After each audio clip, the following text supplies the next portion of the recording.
back again, square one. Try to leave myself behind. Hey, what's going on, everybody? This is Masaki, and today we're going to talk a little bit about the Diablo Immortal mini update, the update that dropped about a week ago. I just took some time to really think about all the components, and I want to be able to bring that and share it with all of my audience. So let's get started. There are a couple really good actually updates. So this was supposed to be a maintenance update, but it actually pushed a bunch of little things in there, which I think overall is actually pretty good. Some quality of life changes, right? So let's get started. First, let's talk about the newest event you can do. It's called Fracture Plane. So the idea here is that basically it's kind of like a gauntlet style. If you've ever done like towers, you've ever done basically different types of these, even I guess the Elder Rifts similar to this, where you kind of go in there and you have nothing, and then you start selecting skills, you get items. Basically, the version of you that enters the gauntlet is like a normal version. And then you go through about 15 floors or levels of the gauntlet, whereby you can continue to upgrade your kind of like item find, like magic find, but also every single set of monsters you defeat, you get some sort of bonus, either whether it be coins, so you can purchase items or increase your magic find level, or items that you can equip. These are legendaries that will modify your skill, give you a little more stats. The items themselves are ranked 1 star to 5 star, so that's basically how that part works. And then as far as, you know, the different buffs you can get, you do want to level up your magic find to level 10 as soon as possible. Health orbs are pretty rare in the Fracture Plane, so you know you might die, but you do have 5 revives. So why do this event? So it's pretty long. If you do it, I think you can probably get through it maybe in like 30 to 45 minutes for all 15 floors, maybe a little faster. I'm not really sure. I will measure it next week when I go through the reset.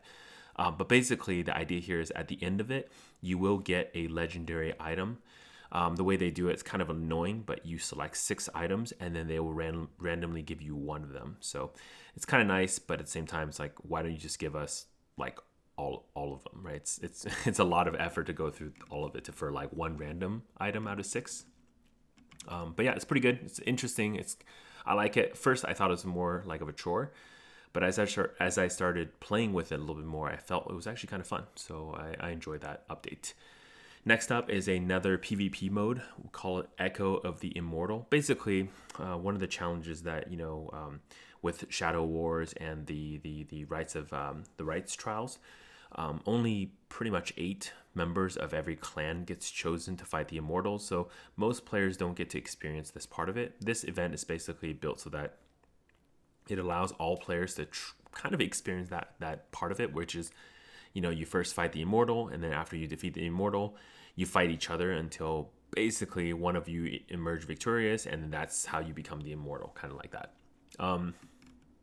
Yeah, this event does seem limited, though. They're going to run it from the 17th of August until it looks like the 14th of September. So I'm not sure if this is going to be a permanent addition, but at the very minimum right now, it looks like it's a limited event that they're going to run for a while.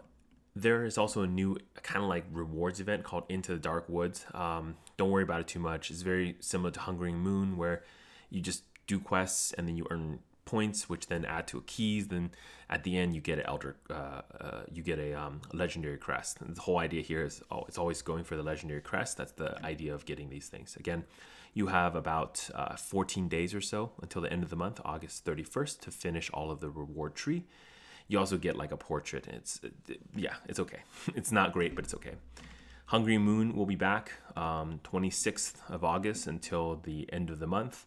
It's pretty similar. Do like 2 or 3 quests a day, get like a reward, and then once you unlock 7, then you get the legendary crest. Again, the whole point of this is basically to get that legendary crest. The rest of the rewards are they're okay, right? They're rewards, but they're not really that crazy. There's some extra cosmetics. I just won't talk about it. But let's hop over to the feature updates. So one of the major things that they changed for this patch is actually, so if you recall, when you're in normal mode, right, that's when you're leveling from anything to level 60. All dungeons you can solo. You can just go through them yourself. Once you get to Hell 1, you do have to have a partner. So it's, +1, you and someone else. Now, beyond Hell 1, so Hell 2 starting, all dungeons have a requirement of 4 players. So this was a problem, especially for kind of like what I call the middle tier dungeons. So if you're like, for example, right now on my server, Hell 4 is pretty much what everyone's running. Hell 4, maybe some Hell 3. You're fine. You're going to find parties easily. But the problem is if you're running anything like Hell 2 or even sometimes Hell 1 dungeons, it's hard to find a partner, or especially a party of 4. So what they've done now is all dungeons, all Hell difficulties are no longer required for 4 players. You can run them with 2 players.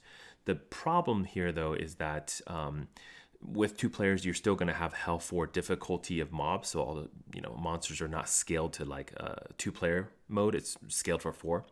The reward drops won't be as good because for example, you won't get the buff of 4 players gem drop. So, gems do drop when you have a party of 4 doing any content.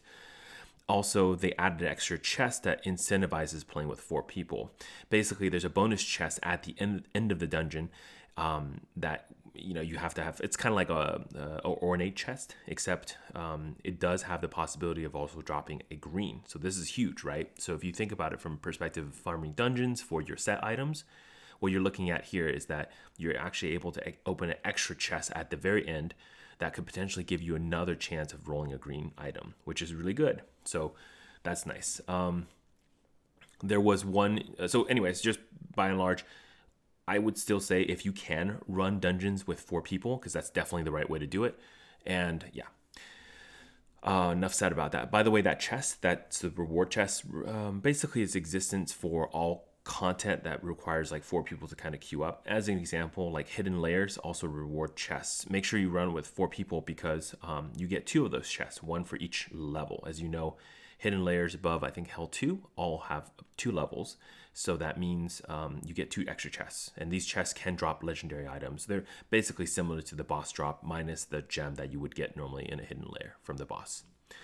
Okay, warband improvements. So basically there was this stupid exploration quest that required like 10 warband chests to be found. That's impossible to do basically. So they've removed that. It's really hard to get that thing. Also, there was a codex step of like needing to start a warband camp to move on to the next thing. It's basically just been changed to join a warband. I think the part here is that when Blizzard released this game, they thought a lot of people would warband up. But the problem with warband is actually it's very limiting because there's only 10 players. So warband is a weird version of clan, as in it's a smaller group. And it's great if you have friends at school or something like that you can party with every day to play. But a lot of people, I mean, they don't have that kind of friends who are always playing. So it becomes really hard, even with, people from schools, like somebody can't play today, whatever. It makes it really tough for people to like party up consistently, even with 10 people.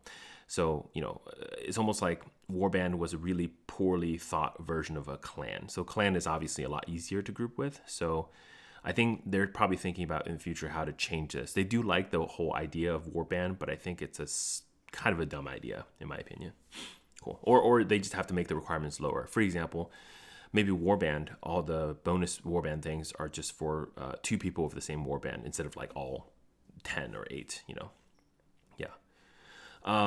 So class change improvements. So if you haven't tried class change, it's pretty neat. But once you class change, now you can essence transfer basically onto those reservist gears after class changing, which is nice. So especially when you class change back and forth and all the items you've collected, you don't have to re-farm those items. Your reservist gear, the gear they kind of give you for free, you can actually essence transfer onto them so you can get the bonus of the legendary items that you already farmed for those class. Now, to be fair, if you, for example, let's say you play barbarian and you class change to a monk and you have never farmed any monk items, you still won't have the essences of the legendary items to transfer onto the gear they give you. So just be aware of that. But if you, for example, switch back and forth between monk and barbarian frequently, then yes, you can.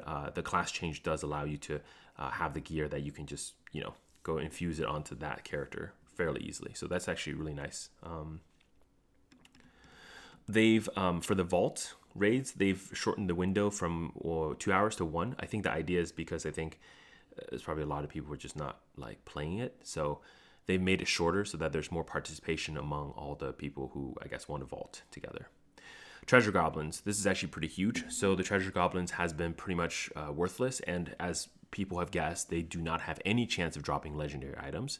So that's stupid, right? So I think all monsters in the game should be able to drop legendary items, including all chests, everything.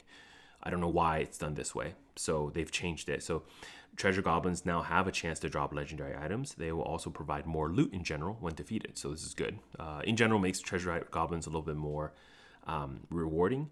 However, I have noticed since the update, they have also decreased the spawn rate of the Treasure Goblins. So you might just have less of them. But yes, they can drop better items once you see them.